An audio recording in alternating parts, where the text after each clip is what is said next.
said with Will by yourself. That makes sense. AM 1700 WRCR. It's 9:16. We are back on the morning show with Jeff and Will on this fine Monday morning, and to continue this fine Fun Day Monday. There you go. Yep, that's it. We have Tina Traster on the line, the editor-in-chief of the Rockland Business Journal. Good morning, Tina. How are you this morning? Good morning. Did you say Fun Day? No, I said Fun Day Monday. Monday. They usually say Sunday Fun Day, I guess, but I said Fun Day Monday because I started with an F, so I was like, all right, it's Fun Day Monday.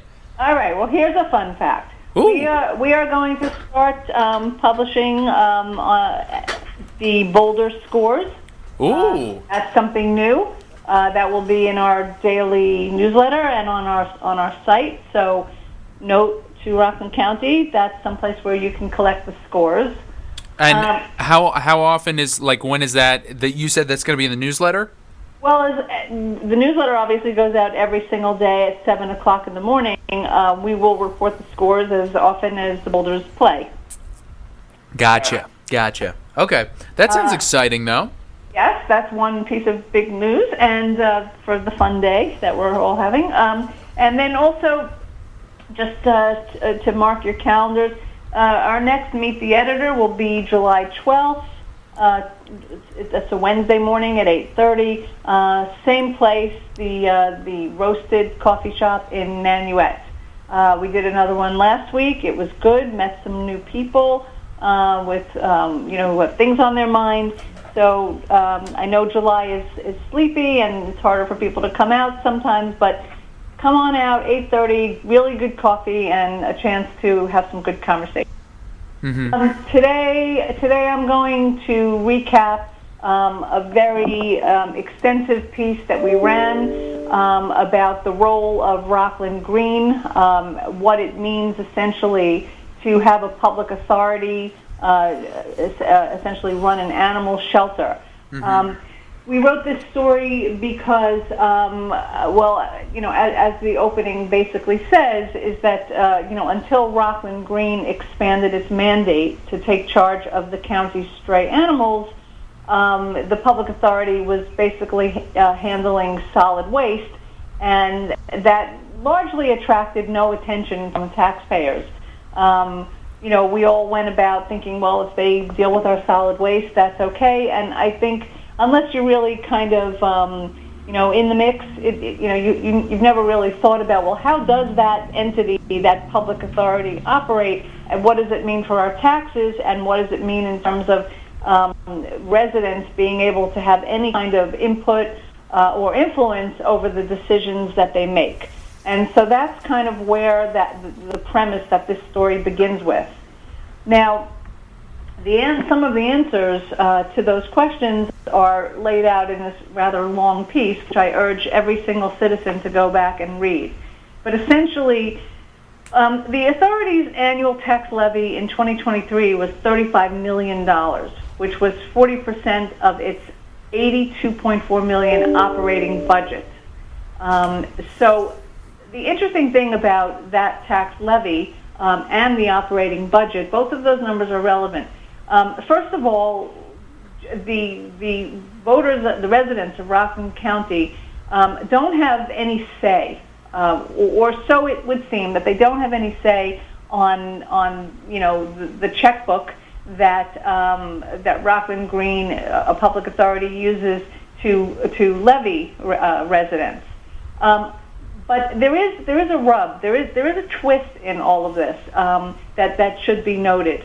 And that is that typically a public authority, and we'll talk just a little bit about public authorities, but typically a public authority is made up of a body of representatives that are put on that body by elected officials. In the case of Rockland Green, and it's really an anomaly, it's really an outlier, all 17 members of Rockland Green's board, all of its membership are elected officials.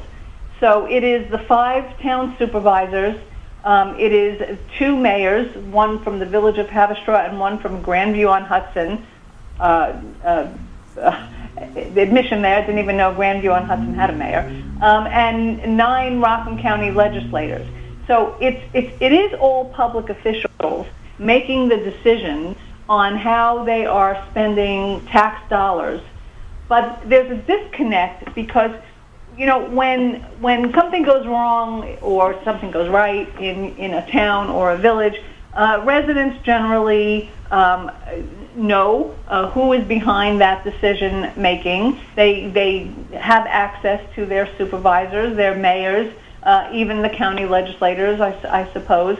But when it comes to Rockland Green, they don't think that there's any direct conduit to have to have a say to who's making those decisions. But I'm here to say that that's technically incorrect, because if you're no matter what town you're in, your supervisor sits on Rockland Green, and your supervisor is one of 17 members that is greenlighting any kind of spending that the public authority does. Just a little sidebar is when Rockland Green was established back in the 90s, originally there were 2 citizens on that board, and that's long gone, and I actually don't really know the reason for that. But the point is that the entire board is basically public officials who are accountable and to whom any concerns about Rockland Green's purse should be directed. Now, I say that because Rockland Green only holds a public meeting once a month at 5 p.m., a time when many people say is inconvenient to get there. It's a 1-hour meeting. There's very little time for public input. And from what I've observed over 2 years' worth of going to those meetings, essentially the questions, the comments, there's really, with regard to the planned shelter, the concerns that have been raised just have been kind of waved away or dismissed and not really dealt with at these very short meetings that not enough people get to attend. Now, the reason that people are starting to try to figure out what is Rockland Green and what's its role and why are we even talking about it is because, unlike solid waste, we're very passionate. Human beings tend to be pretty passionate about how animals are treated, even if it is the animals. There is concern, and in addition to that, there's a taxpayer issue that is going on here as well, because Rockland Green has already allocated $3.8 million to buy a warehouse building, another $225,000 to lease that building for a year, and this is all taxpayer money. That this is just the outset.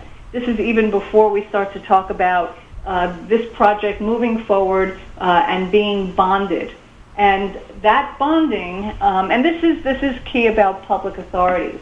Public authorities they're controversial. I mean, for those of you who are students of history out there, when we say public authority, you probably think of Robert Moses. He's sort of the poster child of what public authorities do.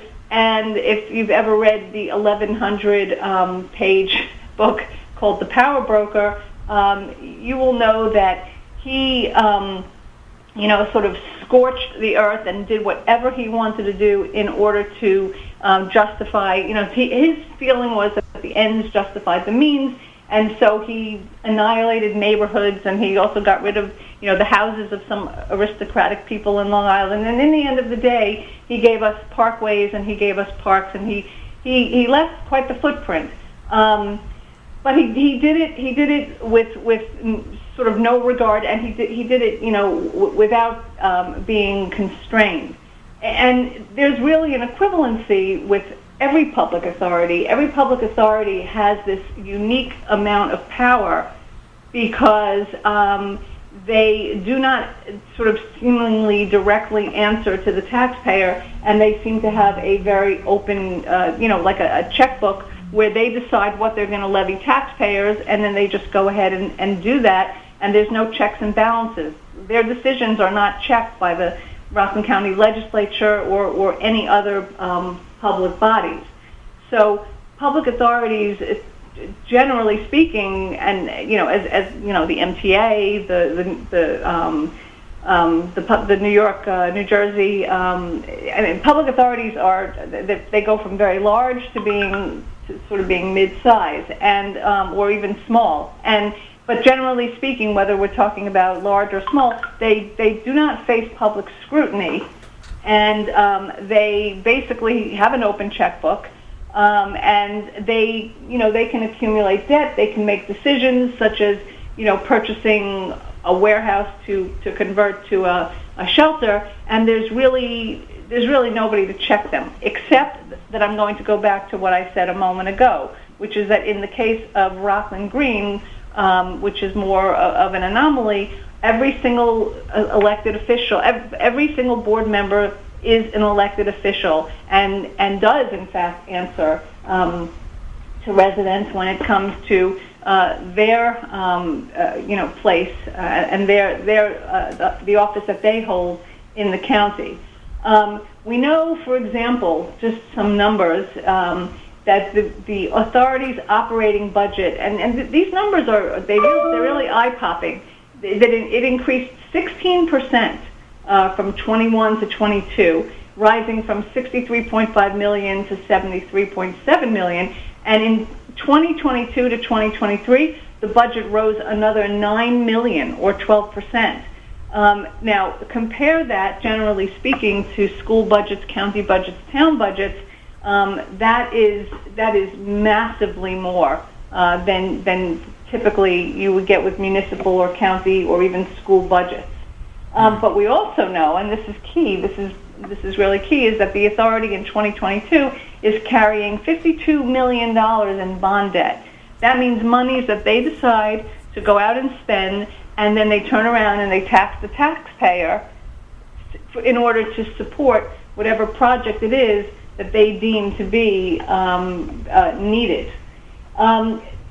The issue there are many issues around this proposed animal shelter, and we'll talk more about this on future editions. But the issue here is what is the spending going to look like? What is the bonding going to look like? And then ultimately, the question is, is this the best way for the county to support an animal shelter? We know that obviously, for years we've had 2 animal shelters here, I guess, in the county, and both of them are nonprofits. So the next time I'm speaking about this, perhaps we can take a look at the difference between public authorities and nonprofits and what that means to run a community minded function. Mm-hmm. We did, before you go, Tina, because we do have some time, we did have a caller who asked a question in regards to this topic. It's a little different, though, because they heard a rumor. Now, it's going to be a while before we speak to Rick, so who else better to ask than his wife, Tina, here, whether or not he was planning on building or getting funding for a separate shelter from Rockland Green. Is this true? Is this in the plans at all, or have you guys not spoken about that at all with Rick?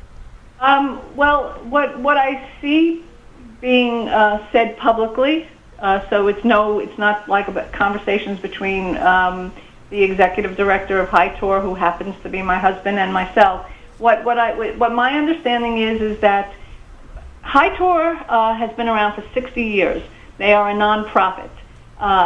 The arrangement that they've always had with the county is that they have leased that building from the county.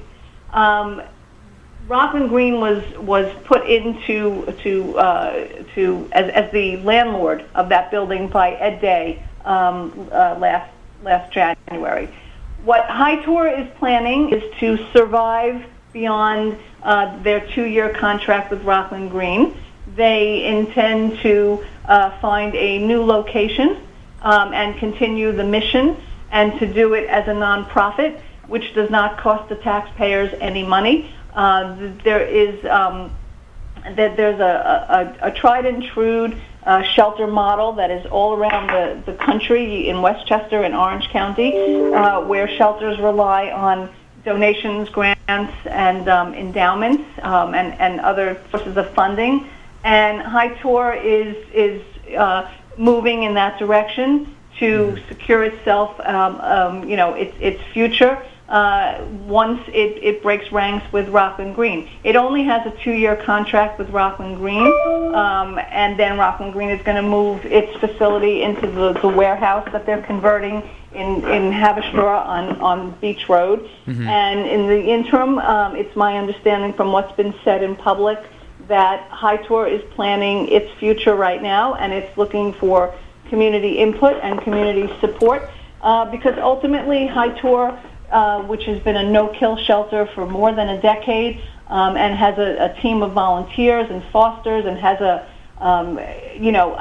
sure, Hightour's had troubles over the year, but they're on a better track now, and they absolutely are intending to have a future. So I hope that helps whomever asked that question. Gotcha. And they also had a second question on a separate topic, if you have time to stay with us just a couple minutes longer. An update on the Lador Assisted Living Facility, if that's, will they open a new facility is the question, if you happen to know offhand.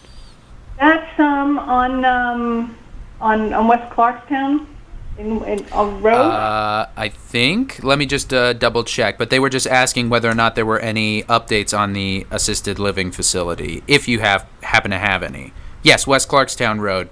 Yeah, I'm trying to remember where that stands. I think that they're up in. Are they? I'd have to hold on one second. Let me just. Right, they're under construction. Gotcha. Okay.